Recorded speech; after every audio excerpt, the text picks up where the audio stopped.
changes to the BioSketch and other support format pages that were required for due dates on or after January 25th of this year as part of our Forms G transition. But I have heard that NIH is gearing up for another Forms transition. Kasima, is that correct? That is correct, Alesia. As we definitely have discussed earlier in the presentation, certainly we did recently complete our transition to Forms G. As a reminder, that was primarily driven by the federally wide mandated transition from the DUNS to the new UEI. However, NIH is already in the process of implementing another Forms transition to Forms H, and that is right around the corner, and it is currently related to the implementation of the new 2023 NIH data management and sharing policy. So sorry, go ahead, Alesia. No, go. It's fine. I was just going to ask if you could tell us more about this change, when it will become effective, and why NIH is transitioning to Forms H. But it sounded like you were going there, so take it away.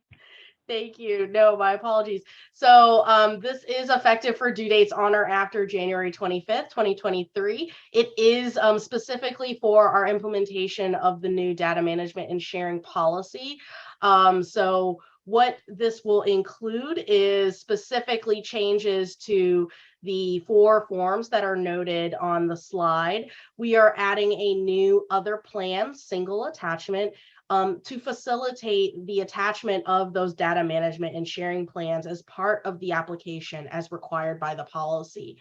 The key thing that I wanted to highlight for everybody here, we added that other attachment to all 4 of the research plan, the career development form, the training program plan, and the fellowship supplemental form.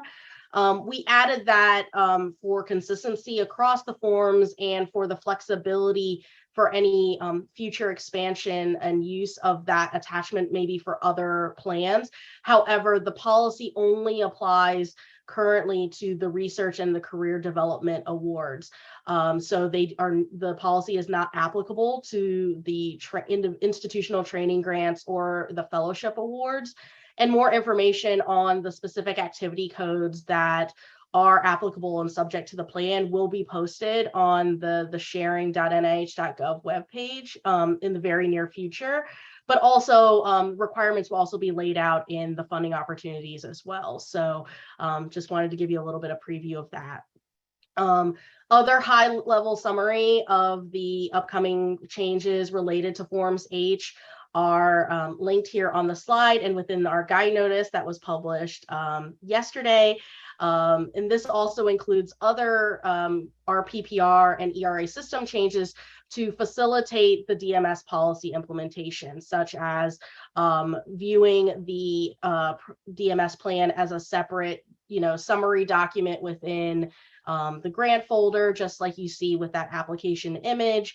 Also the ability in the just-in-time module to, or in the RPPR to provide revised plans if needed as changes arise prior to and as part of continuing awards. Although to address the earlier gentleman's question, again, it would be for those competing applications that would be still subject to that policy. So even though it will be added to the RPPR, it is going to be required for those competing applications that would be awarded as part of those January 25th and beyond due dates. So even though it'll appear in the RPPR, just like the implementation around some of our clinical trial and inclusion policies, it is specific to when that application originally came in. On the next slide here, I wanted to at least highlight for everybody where this new other plan attachment is. And we do have previews for this on our annotated form sets as well. This is an example of the research plan form. So you'll see it is currently below where the resource sharing plans is, where the current data sharing plans and the genomic data sharing plans have been attached. Now applicants for those due dates on or after January 25th, they will be attaching it in this new other plans section. Sure. So, I think one of the challenges related to, and what I'm going to do is I'm going to pull up the form just for the visual. I'm going to kind of, here we go. I'm gonna move this over. I'm gonna ad lib a little bit here. So on the senior key person profile, right? So we have the bio sketch, which is required, whereas the current and pending support is not required to be attached in all cases in the competing application. So that attachment is there, but the other support is otherwise provided as part of the just-in-time process. So if you are running into a specific scenario where the funding opportunity has required the attachment of current and pending support, and I think we see this in some cases related to fellowship applications, then there are specific requirements that are outlined in the application guide, and I believe in the funding opportunities as well. But in general, the other support is only provided at starting with the just-in-time process. So, you know, if there are specific instructions that maybe you need clarified, you know, we can work with you and the awarding the IC that you apply to maybe help clarify some of those questions. But in general, there wouldn't be a separate attachment for the other support because our applicants typically provide that as part of just-in-time, where we do have the ability to attach that separately. This slide highlights a couple of our main milestone timelines related to the Forms H transition. This fall, of course, you will see some additional details and final implementation guidance via guide notice when we also announce that the Forms H application guide is posted. That is going to be by October 25th of this year, and it will be on our How to Apply application guide page as standard.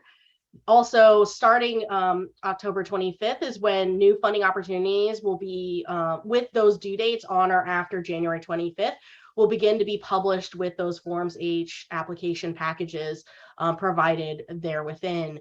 And basically any of our active parent and IC issued funding opportunities with those due dates on or after January 25th, we start posting those packages on October 25th as well. As you can imagine, with over 1,000 active FOAs at any given point in time, that is quite a lengthy process, and we do it in batches. So that process will be over the course of about a month, and with, of course, all of the application packages posted at a minimum 30 days in advance of the required due date, but we should be well in advance of that. And then, of course, January 25th is the first receipt date where those Forms H application packages are due.